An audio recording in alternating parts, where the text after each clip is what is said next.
Do you want to get to a point where you use a mobility device? And if she says no, then you're ableist, Aubrey. God.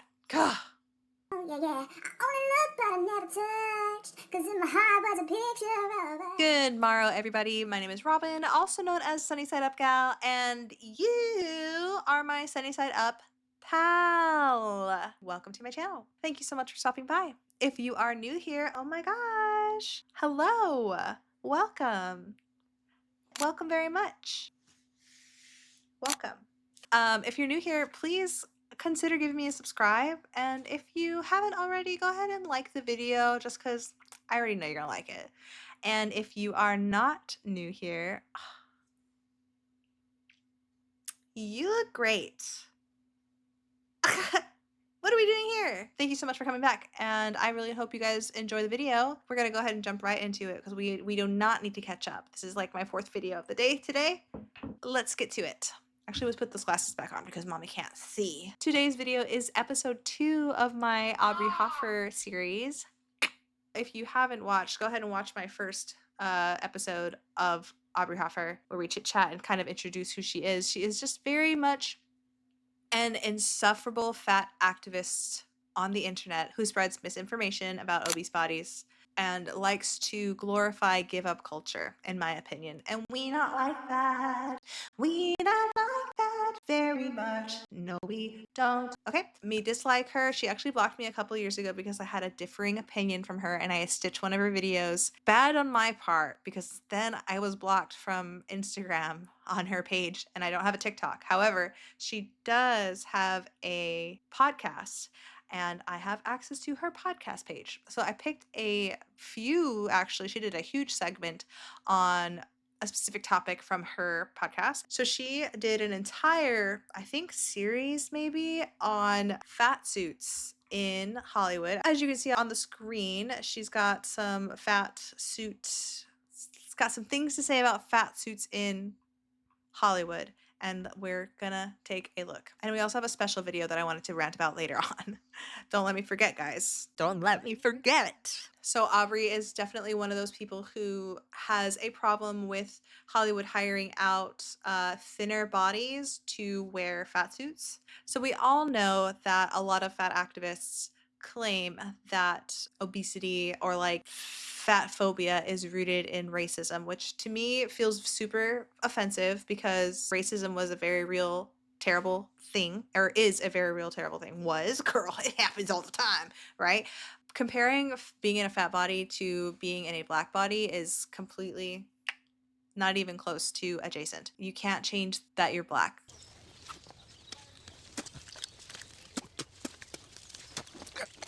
But you can change that you're fat. I can stand. I can stand. I am the stand master. I'm dead. I'm dead.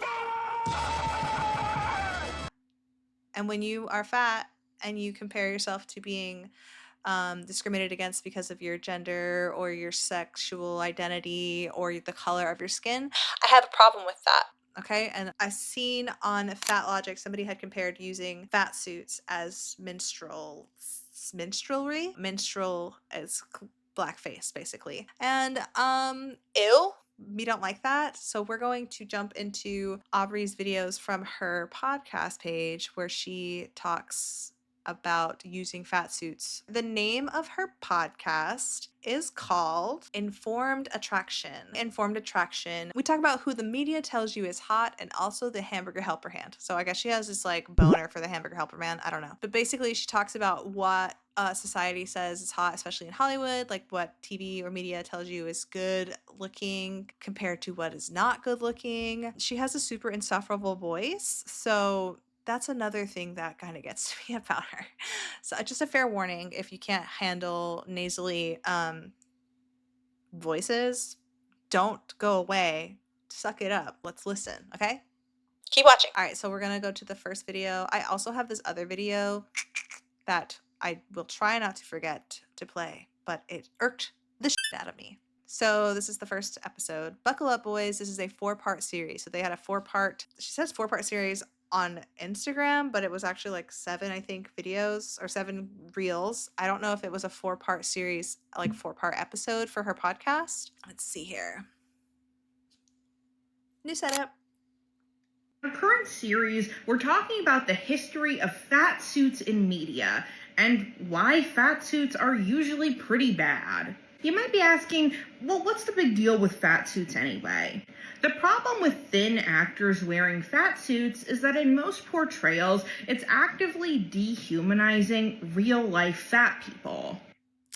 Okay, so not that weak of an argument. I have seen where people in like with Fat Bastard from Austin Powers, she showed Joey from Friends in a fat suit, and actually Friends has used fat suits multiple times. I think who was Courtney Cox's character was also in a fat suit at one point.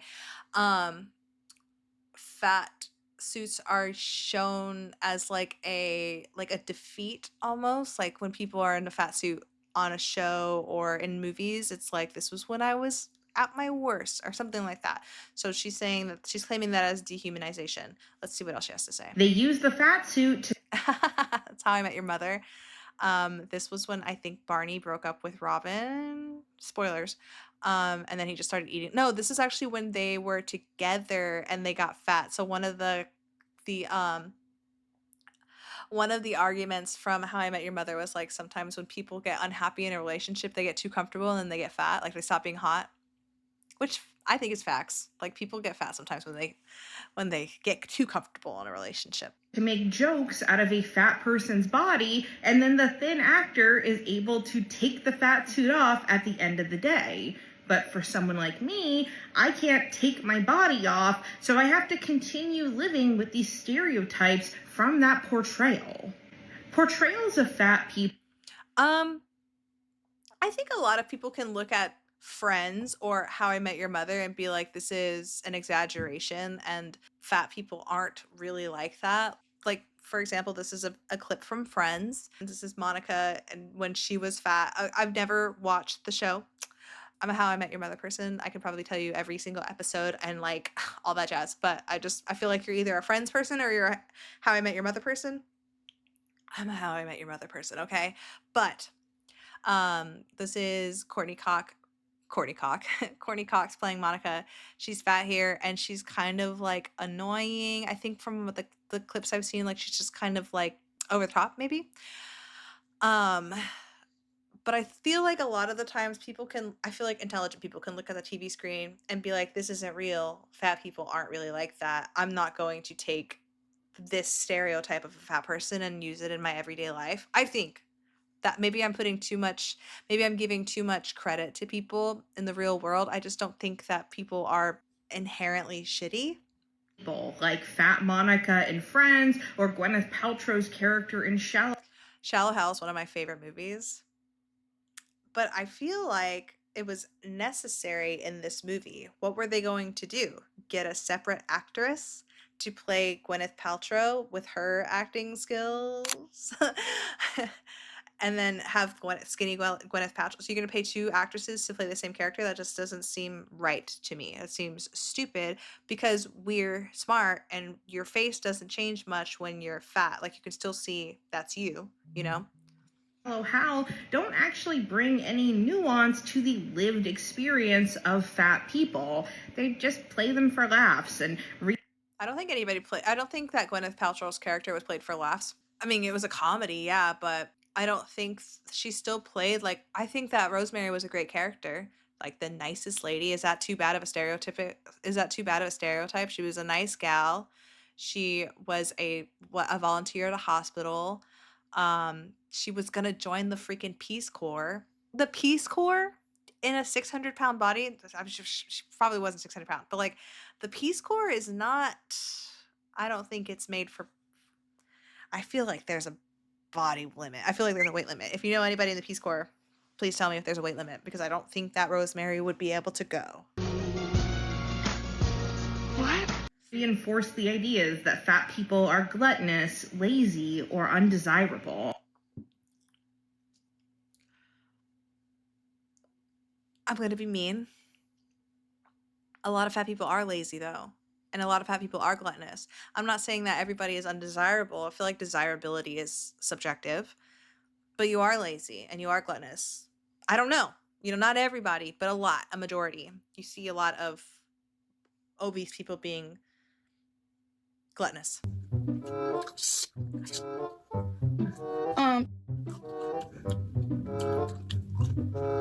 How am I supposed to give this up? Why can't this food be good for you? If you Okay, so this one says Big Back Song is evil, actually. This is part 2 of that little fat suit thing. if you use the Big Back song in any of your content or reference it in So in my previous Hoffer video, she had talked about how she works with kids and they were singing this Big Back song, and I'll post the Big Back song. It's basically people eating food, but sometimes they're eating a little too much, or they're eating like some junk, and they're singing that big back, big back, big back, big back song, right? Big back, big back, big back, big back. Yeah, my back is loaded up with snacks and different foods. From Dora the Explorer. It's not from Dora the Explorer, but using the tune. So that's what she's talking about here. She does not like that song because she thinks it makes fun of fat people. real life outside of the internet, you probably do suck as a person. You suck as a person, Aubrey. You suck as a person. You suck. I'm Dr. Aubrey Hoffer. I'm a developmental Ooh, that was the first time I've ever heard her use her doctorate. I'm doctor. Listen, I've known a lot of dumb doctors, okay? psychologist, and I'm currently working on a project where I'm interacting with children a lot. I have had, on a frighteningly large amount of occasions, had children sit across from me and tell me about how their siblings or their classmates or other kids in their life are singing the Big Back song at them. These are Maybe they're big bags. children who are typically at a risk of eating disorder development. So that I feel like this is Aubrey's like main thing. She's like so afraid. She thinks that beating recorders are like the worst thing that could ever happen to someone. Yes, they are tragic. Listen, they are. But I think it's a facade. I feel like her advocacy against beating recorders is so that she can eat a lot. Why would you say something so controversial yet so brave? And maybe that's mean, but it feels like that way. Like it just feels like she's like, I don't want to get a beating recorder, so I'm just going to eat whatever the heck I want, you know, and tell other people to eat whatever the heck they want. And as a result of some of this stigmatization, of course, it's not the only thing that's going on with them, but it certainly isn't helping. And the fact that it's becoming part of the cultural zeitgeist is really disturbing. If you use the Big Back song in any of your content or reference it in real life outside of the internet, you probably do suck as a person. I'm Dr. Aubrey Hoffer. I'm a developmental psychologist, and I'm currently working on a project where I'm interacting with children a lot. I have had, on a frighteningly large amount of occasions, had children sit across from me and tell me about how their siblings or their classmates or other kids in their life are singing the Big Back song at them. These are children who are typically at a risk of eating disorder development as a result of some of this stigmatization. So she's concerned with the song gaining popularity and becoming a part of our culture. We're going to look back and be like, remember that Big Back song? I say, you know what's so crazy? Whatever happened to Sticks and Stones? Whatever happened to Sticks and Stones? Like, yes, I know that words can hurt people's feelings, but like, whatever happened to just brushing it off, you know? Whatever happened to just fuck them? Fuck whatever people say about you, you know? There was this trend in the 2000s where a lot of, especially like women journalists, would think that they were doing something really heavy by putting on some kind of costume of another culture or body size or something and go off in the world and document their experiences. One example of this is Tyra Banks, who wore a fat suit for one episode of her show and then walked around in the world. Yeah, she wanted to show, she actually was trying to help you guys out. She wanted to show, I actually think I remember this. She wanted to show like how people are treated differently when they're not beautiful, right? Clearly she looks weird as fuck in a fat suit. You can't recognize Tyra when she's in a fat suit. One would think, oh wow, maybe there's some nuance to be had here. No, not really.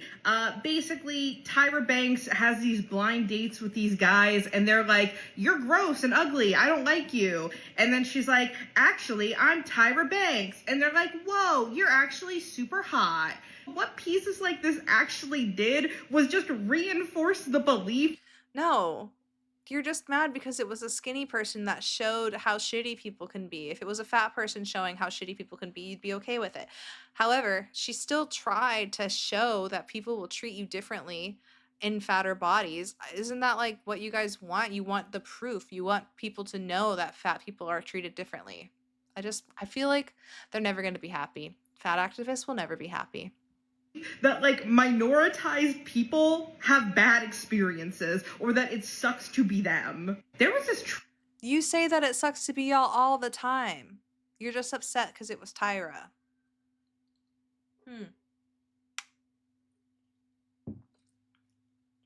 enough time is Okay, so we're talking about The Whale. Have you guys seen it? If you haven't seen it, spoilers. It was I. It was good. I did cry.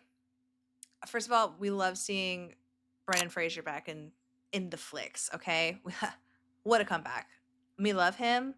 I hear that they're coming out with another Mummy movie. I'm gonna see it in theaters. Original cast? Yes. Brendan Fraser, a daddy. We love him. And his kids, handsome. So handsome. But The Whale, great comeback. He deserves all of the rewards and awards that he's gotten from this flick. His acting was actually amazing. I was shook. And they hate, the fat activists hate that he wore a fat suit. However, I can't imagine them actually hiring a fat person to do the job, because being on set when you're on a movie set, you're not working a regular 9 to 5. You're on set for like 12 hours. You're on set doing crazy hours. You're there from 5 to like forever, okay? 5 in the morning, yada yada yada. You're there from sun up to sundown and more, okay? It's not an easy job. When I say it's not an easy job, first of all, I'm not an actress. I don't know, I'm just pulling shit out of my butt. But from what I hear, there's so much that goes into being an actor and like working on set that I don't think a lot of, and maybe I'm not giving them enough credit, but I just don't think that a lot of, especially as the main character, with the amount of hours that you do have to put in on set, I just don't think that a lot of people could handle it. Also, there's a medical, I don't know. I'm judging, I guess. Past that we can finally talk about The Whale and all of the discourse that happens surrounding it. Basically, The Whale is a film by Darren Aronofsky starring actor Brendan Fraser as a very fat man. Many fat people did not like this portrayal of fatness in The Whale. On the other hand, many people who are fans of Brendan Fraser and really appreciated his return to cinema thought that any criticism of The Whale was a criticism of Brendan Fraser directly. I don't think so. I think actually I've noticed a lot of people who did criticize The Whale for the fat suit thing did commend Brendan Fraser for his acting, because it was top notch. It was really great acting. I was shook. And I would often see this kind of discourse where somebody would say, hey, I thought The Whale was really problematic for these reasons. And somebody would be like, oh, so you hate male victims. The reality is that you can appreciate Brendan Fraser's return to film and also find it pretty problematic that this is a portrayal of a very fat person whose entire existence in this movie is just sympathy porn. What? Sympathy porn? Time has passed. Okay, let's read some of the comments. All right, someone said, I remember watching it when it came out and thinking, how on earth did this script get greenlit? Like, it was so abysmally bad. I was just in shock. There's Marvel bad, there's Rob Schneider bad, and then there's this. Please don't mock Rob Schneider. The Hot Chick is a wonderful movie. This to me was Amelia Perez bad just for the how perplexing it is. Amelia Perez was bad. Just for how perplexing it is that it even got made. It's such a shame that this had to be Brendan's return to cinema and not film in any manner. If you didn't know, which this person doesn't appear to know, this film is actually a screenplay based off of, like, it was like a play first on stage. So that's how it was greenlit. It was a play that does pretty good, you know? I think this one got a half star on Letterboxd from me. Also, to anyone that, like, it's supposed to be blah blah blah sad, it's the way Charlie is made pathetic and has no agency throughout the film that I take issue with. It's not a story about a sad man. You can have stories with sad characters without reproducing tired stereotypes about fat people. The whole film shows Charlie as passive figure, and what his actual wants and desires are. Doesn't seem like it was important to Aronofsky. Okay, so again, in the play, they also have a person in a fat suit, and if we're, they're portraying this person as sad because this is his story. It is sad. It is pathetic. And listen, we've seen sad, pathetic, fat people on TV already in this My 600-Pound Life, which I know a lot of fat activists have a problem with this because it only shows that, this is giving off stereotypes that fat people are pathetic, yada, yada, yada. Well, listen, that's their story. It's true. They are sad and pathetic. Pathetic is maybe a strong word, but, like, it's sad. That this is a sad life, and this is the story that they wanted to tell, and this is how they're going to tell it. My big fear when watching The Whale was that I was going to see a movie that said some things about fatness that made me feel really uncomfortable, but it was going to be a beautiful piece of cinema, and that I would have to sit with these feelings. The thing is that it was a beautiful piece of cinema. The picture was great. Honestly, there were so many pictures, like scenes in the film, that I was just like, wow, put that in a frame and put it on my wall, okay? It was filmed so beautifully, I believe. The acting was excellent on everybody's part. I think even the chick that played his daughter is from Stranger Things, that little redhead chick. She did wonderful. And I'm wondering if the only reason why she thinks this is such a terrible movie is because of the fat suit. Because I guarantee you, if they would have put a mediocre actor in the fat movie and the movie did well, she'd have a different opinion, honestly. I think the only reason why she's bashing the movie as bad is because of the fat suit, which is not intelligent critique of cinema. And I'm a movie gal, okay, you guys. My brain just works in movie quotes and movie scenes. He called the shit poop. What'd you do? Okay, I played this game on my phone called Flicked. I think it's called Flicked, or Movie Dill. Like, it's like Wordle, but you watch like 3 seconds of a movie and you have to guess the movie. Yeah, I play that. Okay, I love movies so much. So when I see a lot of people judging movies in a way that, like this, like the movie was good, and I know that it's subjective. It's obviously my opinion. The movie was good in my opinion. But the reason why she doesn't like it and the reason why she's giving it such a bad critique is due to the fat suit. Because again, if it was a fat person playing the same character with the same exact story, the same exact lines, she would have been bawling her eyes out just like I was. Okay? And that's that. Thankfully, I didn't, because The Whale is actually kind of hilarious. Basically, okay, there were some parts of The Whale that I was like LOLing at. But there's a part in the movie, there's a part in the movie where he's jerking off. That was really funny. And there's also a part where he chokes on some chicken, and his best friend, who's also like a nurse that comes and checks on him, who also enables him, I think she gets him like food and stuff like that. She smacks his back and then she's like, chew your food or something like that. I'm okay. I'm okay. God damn it, Charlie, what is wrong with you? Chew your food like a normal human being. You could have just died right in front of me. I'm sorry. That part was funny, but also kind of sad too.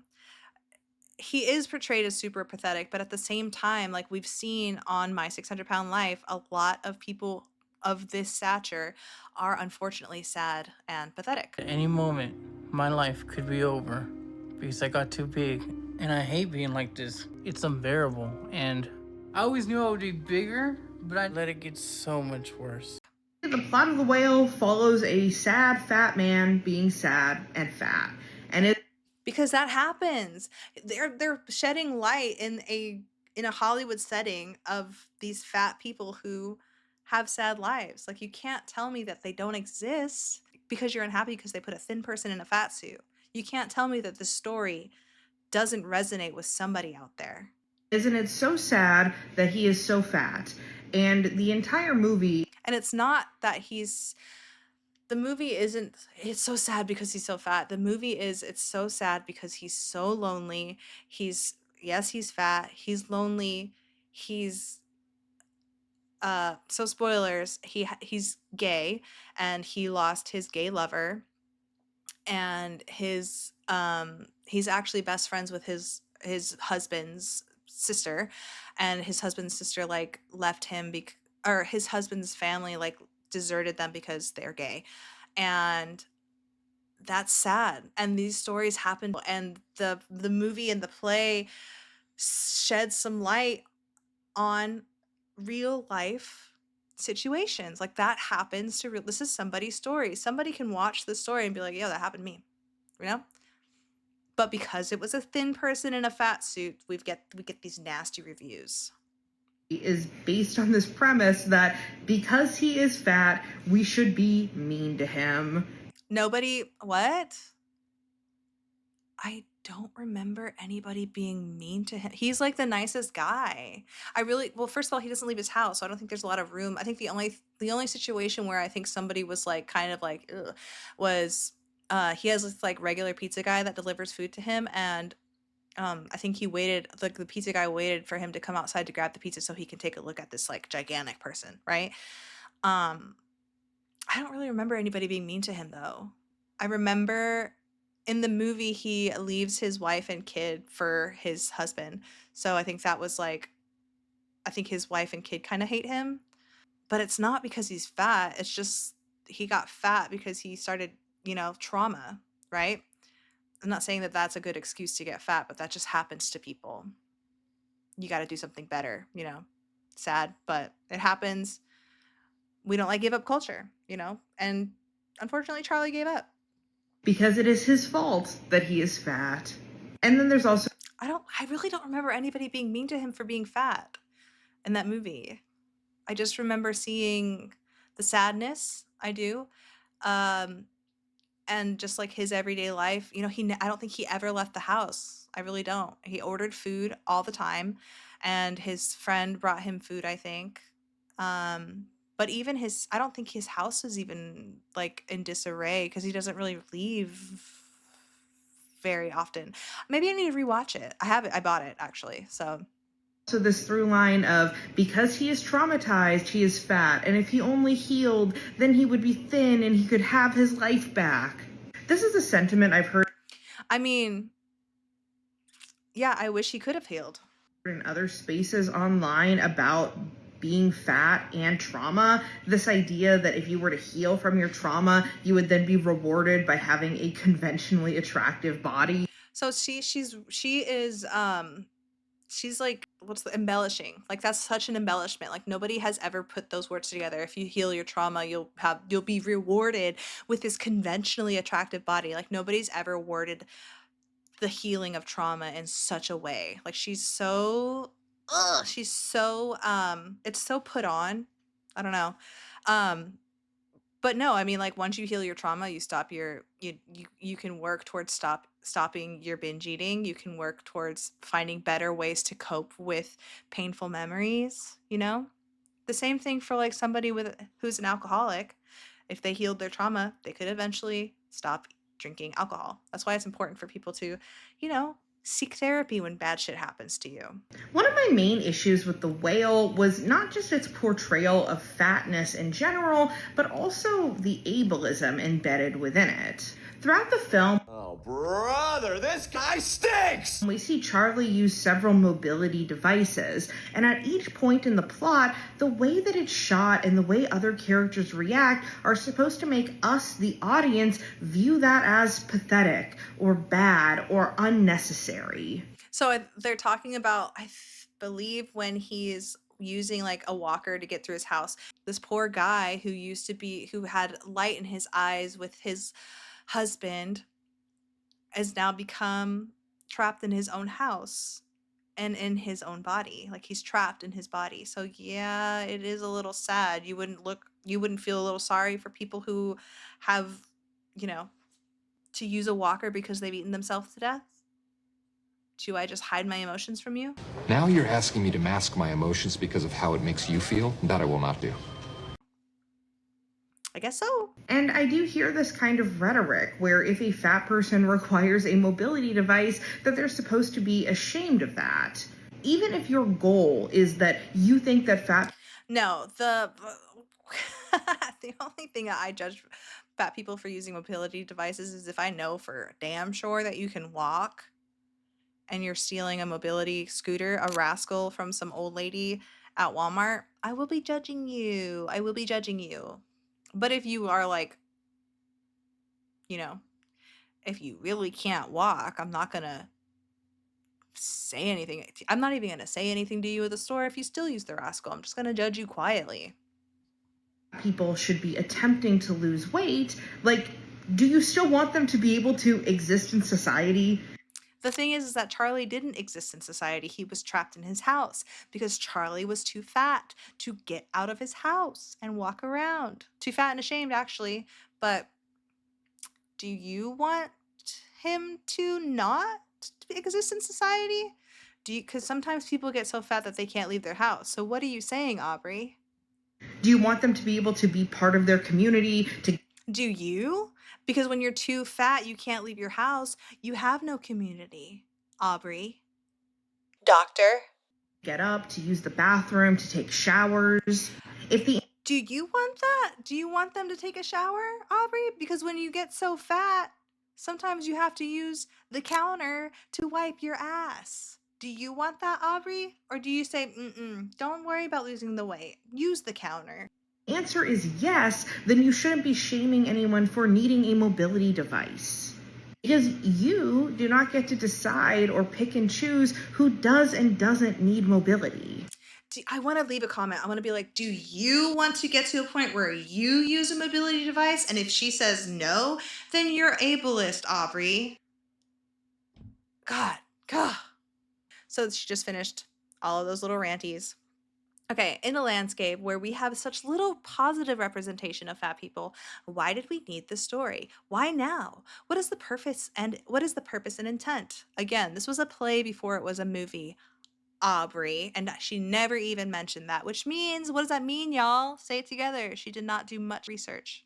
Okay, so the comment she's replying to, don't tell communities that you're not a part of that something isn't a big deal feels like such a simple rule, and yet, I have some things to say about that too, but let's hear what she has to say.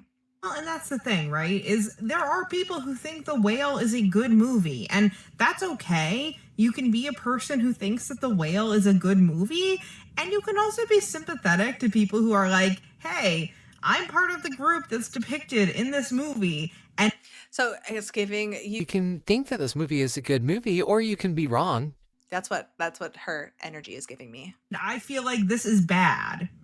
And then I feel like people are like, oh, your issue is the fat suit. And it's like, most people, I think, are not totally as concerned with like the fat suit and what it means.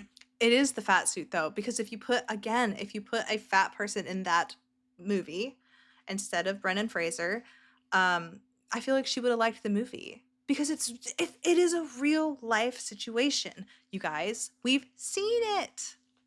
Fat people who get so big they can't even leave their fucking house are sad and pathetic. And I'm not saying that like in a derogatory term. It is sad. To cast a very fat actor in a role like this, but rather how in the movie, Charlie is a character who has no agency. His main personality trait is being passive. All of the action happens to him, and Aronofsky isn't as concerned with what Charlie's wants or needs actually are in the film. Also, I'm just a fucking person on the internet. You don't have to like the things I like. I don't have to like the things you like. Okay, so it's still pissing me off that she hasn't mentioned that this was a play. So let's get into the play really quick, and then I'll get back to that comment. Okay, so here's the play. It's a play by Samuel D. Hunter. Let's read a little wiki about this. The Whale is a 2012 play written by Samuel D. Hunter. The play is set in Moscow, Idaho. Tells the story of a 600-pound obese man who hides from the world and stays in his apartment. He cannot stop eating to the detriment of everyone around him, including his estranged daughter. So this is not an Aronofsky thing. This is a fucking play by some other guy that Aronofsky was like, let's make a movie, make a lot of fucking money, right?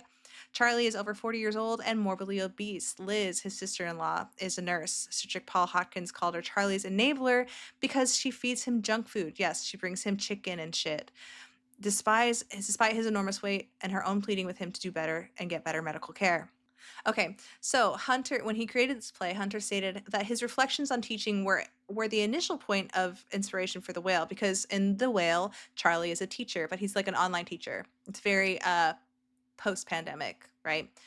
And that he did not add the obesity aspect until later as a way of making the teacher have a distance from the audience and the other characters. So he wanted to create a obese character so that there was more unrelatability and more isolation for Charlie. According to Hunter, he made the Elder Thomas character a Mormon missionary as a way of self-protection or distancing so that he could write about religion, but in a way that didn't feel too close to home. Hunter stated that he used the Elder Thomas character as a sort of unlikely connection to God. So Elder Thomas comes in. Actually, he's the guy that walks in on Charlie while he's...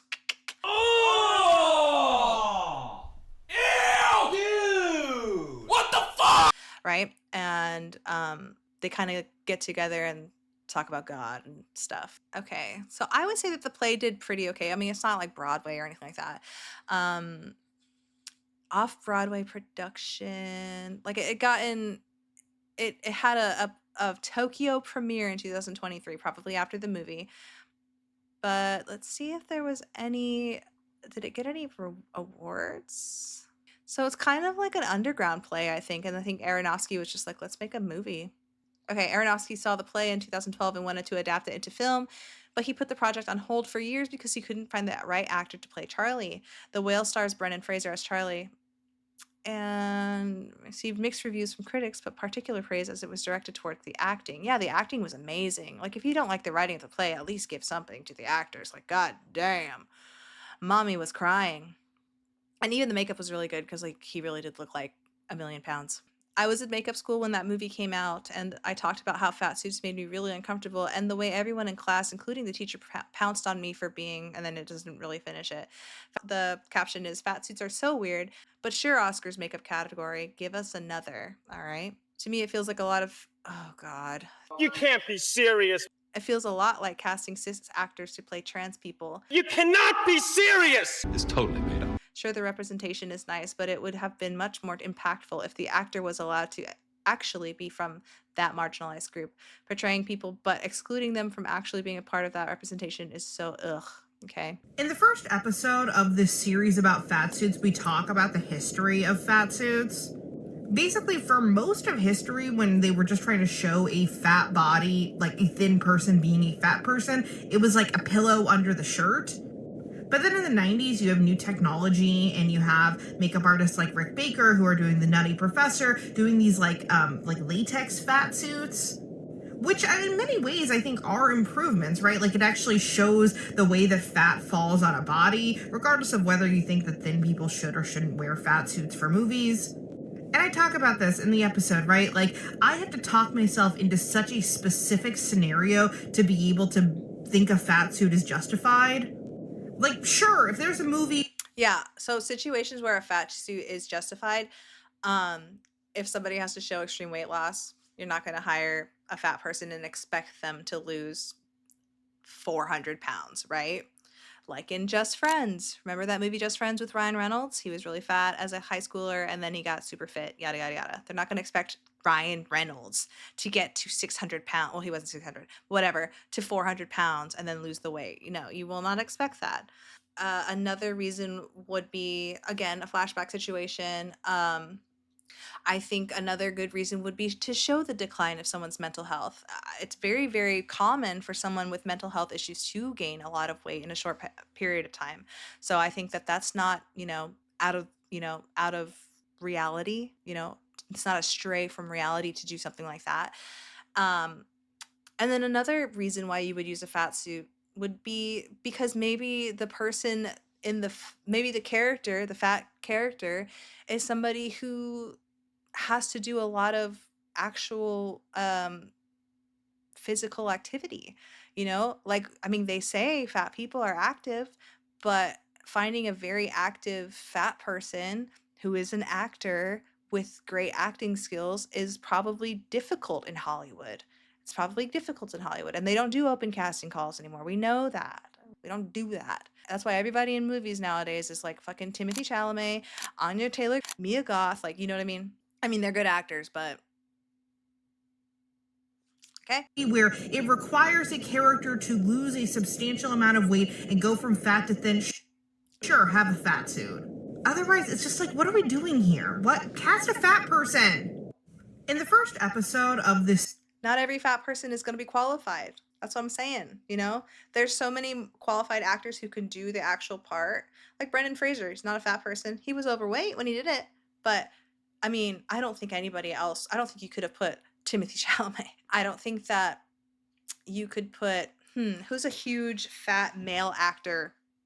You know, I guess they could do an open casting call, but I really just don't think that you could find somebody who could do that role, especially with how fast movies have to just come out every year, you know, and production. I just don't think that you can find somebody who can do that in the amount of time that you need them to do that, you know. And especially in an Aronofsky film, you want him to find a nobody to play this character and get the awards. He's trying to make money. He's not trying to do social justice, okay?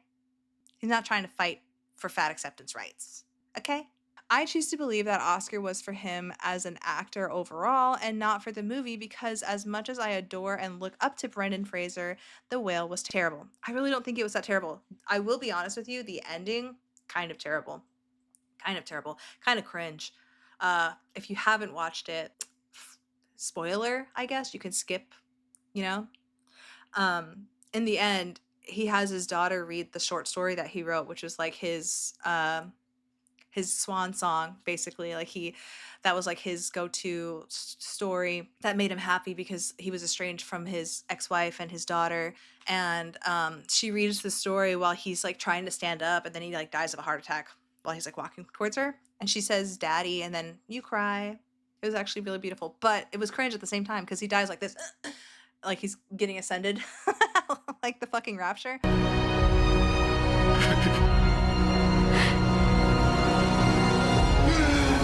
I guess they leave it up to guess, you know, if he's dead or not. He could have just had a heart attack and then got sent to the hospital and then like decided to have a good life with his no longer estranged daughter. Who knows? we talk about this in the episode that drops tomorrow, by the way. This is why, like, for actors like Leonardo DiCaprio, right, who has this history of making films that are probably quite Oscar-worthy performances, finally getting his Oscar with The Revenant. Like, what the fuck? Did you not think that The Revenant was Oscar-worthy? Like, I know that he deserved Oscars before, but do you not? Her energy is giving me that The Revenant wasn't, like, one of the greatest movies of all time. Like, The Revenant is like an excellent movie. I own it on multiple platforms. It's actually probably my husband's favorite movie. It's a comfort film for us because the beginning shot, it's all shot in one go. A beautiful picture. And that's the thing. I feel like the Oscar that Brendan Fraser, I also had a lot of comments telling me, it's not Fraser. Okay, Fraser. That Brendan Fraser got for The Whale was really more of like a Lifetime Achievement Award in a lot of ways. I don't think so. I don't think that Brendan did any films out there that deserved an Oscar like the way that he acted in The Whale. I'm just being honest. I mean, are you going to get an Oscar from The Mummy? No, it's just like you're not going to get an Oscar from Spider-Man. I don't think so. Did they get an Oscar for Spider-Man? I don't think so. I really don't know. And I mean, was he going to get an Oscar for George of the Jungle? No. Was he going to get an Oscar for Airheads? No. He just didn't do, I mean, School Ties, good movie. But was he going to get an Oscar for that? No. He also, as a straight man, played a gay man, and I don't think he was going to get an Oscar for that. And nobody's upset about him playing a gay man. It was the 90s, so maybe that's why. But Brendan Fraser, I'm so sorry, Brendan. I just don't think that you played a lot of flicks where you deserved an Oscar until The Whale. He put his whole ass into that movie, okay? Aubrey? I think his performance in The Whale is fine. There are 2 scenes in particular that I think are incredibly well acted. I just think it's a bad script, and it's really hard for actors to act their way out of a bad script. It was written like a play. Like, we see that a lot. Honestly, we do see that a lot, where movies that were written as a play that are put onto a screen and kept the play lines do come out kind of weird, because writing for stage is way different than writing for a movie, right? What's another movie that's like that? Fences still felt very much like a play, but goddamn, mommy crying during Fences, you guys. Mommy crying during Fences. Viola Davis, the snot, Viola, goddamn, making me cry. But yeah, a lot of movies that are put onto the screen from a play and not really changed much still kind of show up as a play on screen. So, and he still got an Oscar for it. I mean, listen, it's all a popularity contest, and maybe they did just do it because they're like, Oh my god, Brendan Fraser's back. Nah, let's give him an Oscar. Nah. But he still did a fantastic job. I'm like a fan of the man. I think he's really great. I love how outspoken he's been as a victim of some of the things he's experienced in Hollywood, and I'm glad that he's getting his career renaissance. Are you? This week. Okay. Are fat bodies just costumes when convenient? This is what the comment said, or the caption. We end our series on fat suits, and I'm left with the question, where do we go from here? I do think that we have some reasonable fat representation. Does her face look like she's got a filter on? Let me know in the comments. Like Adie Bryant in Shrill, or Chrissy Metz in This Is Us. I bring them up a lot because that's the only 2 fat ladies that I know of on TV. Although it was brought to my attention by Angelica Unfiltered that the Chair Company has quite a bit of fats in there, and me and my husband watch and laugh our asses off at that show. It's so funny. If you haven't watched it, oh my god, go watch it. But it does take a particular type of sense of humor to really enjoy the show. I think it's a lot of stupid humor, a lot of awkward silences. We also have depictions like Sarah Paulson wearing a fat suit. Yes, see, it's what I was saying. You're gonna have Adie Bryant play a fucking giant cooter? No, you're not. And Adie wouldn't look good as a blonde. Suit for American Crime. And also, this chick wasn't even that fat. Sarah Paulson could have definitely gained a little bit of weight for the show without the fat suit, but she wouldn't because, ew, it's unhealthy. Story. That's the other thing too, why you would do a fat suit. It's because you cannot ethically tell a person, just like you couldn't ethically tell a person, but they do anyway, lose weight for a role. You wouldn't ethically want to tell a person, you need to gain 300 pounds for this role or you're not getting the part. Right? You wouldn't do that because it's detrimental to your health to be in an obese body. And that's it. That's the end. Goodbye.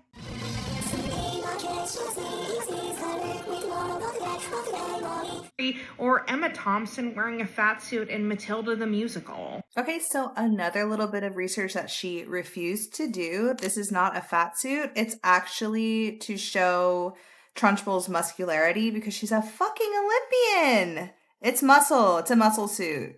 Get with it, Aubrey! I didn't watch the musical because I'm an OG Matilda girl, okay? That's like my go-to-sleep movie. I still watch it. I'm going to be 35 in March. I still watch the movie once a week at least, okay? It is a comfort movie. Actually, my nickname was Matilda when I was younger because I had her haircut. I actually wanted her haircut. So I was obsessed. I would try to move things with my mind. Choke my brother with carrots. But I don't think anybody could have, you're going to get Emma Thompson to gain weight. No. Who are you going to put in there? You think the chick from This Is Us is going to sing and play songs? You think she's going to throw Olympic shot put or whatever the fuck she did. Ultimately, I think what we're going to start seeing is a shift toward fat suits being played for drama rather than comedy, and then justifying the use of fat suits by saying, oh, well, it was such a great performance from so-and-so actor. But I think this is actually more problematic than fat suits being used to make fat people the butt of the joke. See, they're never going to be happy. They're never going to be happy. It's more problematic to put a fat suit in a drama than it is a comedy. Because why? Because why, Aubrey? There is an industry full of fat actors who have historically been kept out of certain roles. So when it comes to I want to see if you know of anybody in the comments who is a fat actor who has played a serious role, because I can't off the top of my head think of anybody. She is right. A lot of them go, straight to comedy. I'm trying to think who has played. Oh, you know what? Lena Dunham. I feel like she's done some serious roles as a fat person. I mean, she's fat now. And I think she was just in a movie about, but clearly she directs them herself. So I'm trying to think, anybody else that's fat that's been in a drama role? Like, is there an industry full of fat actors who want to be in dramas? I would say no. A full industry? I don't think so. I just don't. Making casting decisions, why are they still left out to portray fat characters? This week we... I would like, you know what? I would like to see a drama. Oh, Precious. Forgot about Precious. They did a great job. And Monique. You're a dummy, bitch. You will never know shit. I think she got an Oscar for that role. Amazing. Or she was nominated. No, she got an Oscar or something. Amazing. Because that shit you poured in the kitchen, I should have fucked you up. But I let you walk away, and I let you come get yourself together. But bitch, I'm gonna let you know if you ever pour that shit on me again, that will be your last motherfucking day standing. I promise you that. All right, so that was the last of her series for fat suits in Hollywood. What do you guys think? What are we thinking? Let me know in the comments what you think about fat suits in Hollywood, because I think I'm okay with them. I mean, sure, let's see, let's give some fat people a chance in drama, but I do see it's necessary for certain situations, right? Especially when it comes to like portraying weight loss or portraying mental illness. I also think if the character is written from a book and they're obese, it's illogical and unethical to ask a person to gain the weight that the character is written as. Sure, you can rewrite the movie to have the character be in a different or a smaller size, but sometimes the size matters in the book or the play, right? Maybe the character, you couldn't put, if you needed a good actress to play Precious, you can change Precious's size because she was described and written as a fat person in Sapphire's book. Opinions, thoughts, let me know in the comments. But let's get back to this other reel that I wanted to show you guys that really irked me, because I'm a grungy gal and I do love me some Whimsygoth, and she pissed me off with this because I feel like, are you stupid? You don't know the difference? Let's just watch. I have long believed that Clueless and 10 Things I Hate About You are sister films. I can smell you're already irritated. And in this week's episode, when we talk about Whimsygoth, I basically... Whimsygoth. Can you guys think of those two films and think Whimsygoth? No. Make the point that I think that 10 Things I Hate About You is the Whimsygoth younger sister of the Y2K Clueless older sister.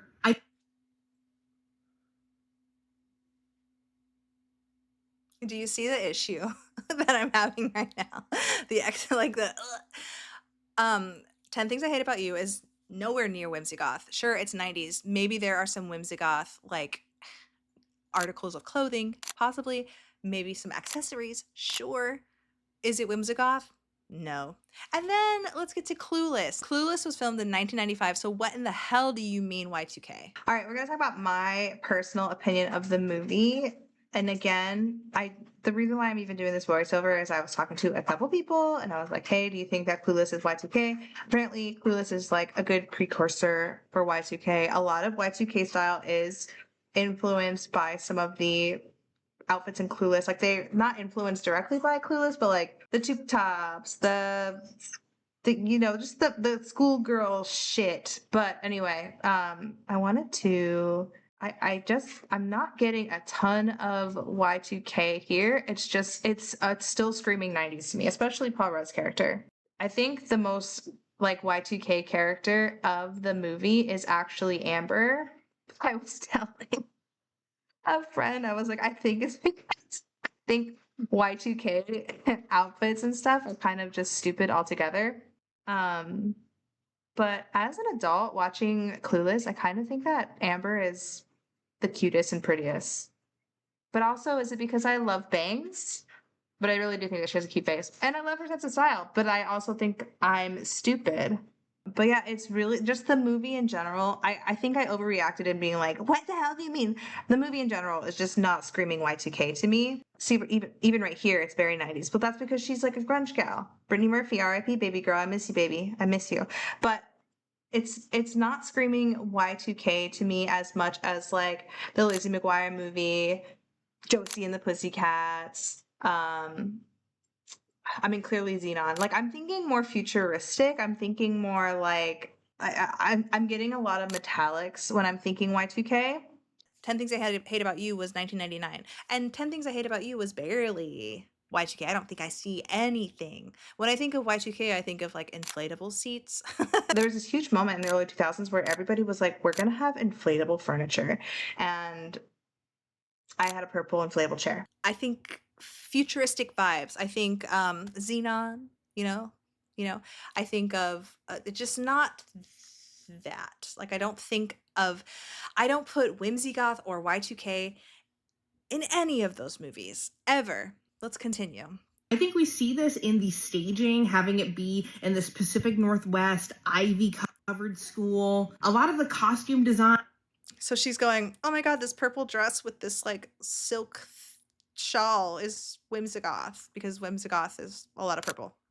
Implement a lot of Whimsygoth fashion with the chokers and the chokers. Whimsygoth is chokers. No, that's just 90s. Just because it's a 99 film. Okay, I look back, not a single choker in the film. This is the closest thing. But yeah, again, she did not watch the movie. Maxi skirts. There's that maxi skirts are Whimsygoth. Character in 10 Things I Hate About You, whose whole character is just being girl who really likes Shakespeare and kind of dresses medieval. The movie is based off of Taming of the Shrew. It's a nod to the Shakespearean play. You don't do anything except for fat activism. Do not critique movies anymore. You are done. You are done. F. I feel like we're going to see a lot more of this because my Pinterest is covered with medieval core fashion. You guys. Again, I like fashion. I'm a 90s gal and I'm a movie gal. That boiled my blood, okay? And I know there are people dying, Kim. There's people that are dying. Okay, I get it. There's more things to be upset about than this dumb chick. But it's my channel, okay?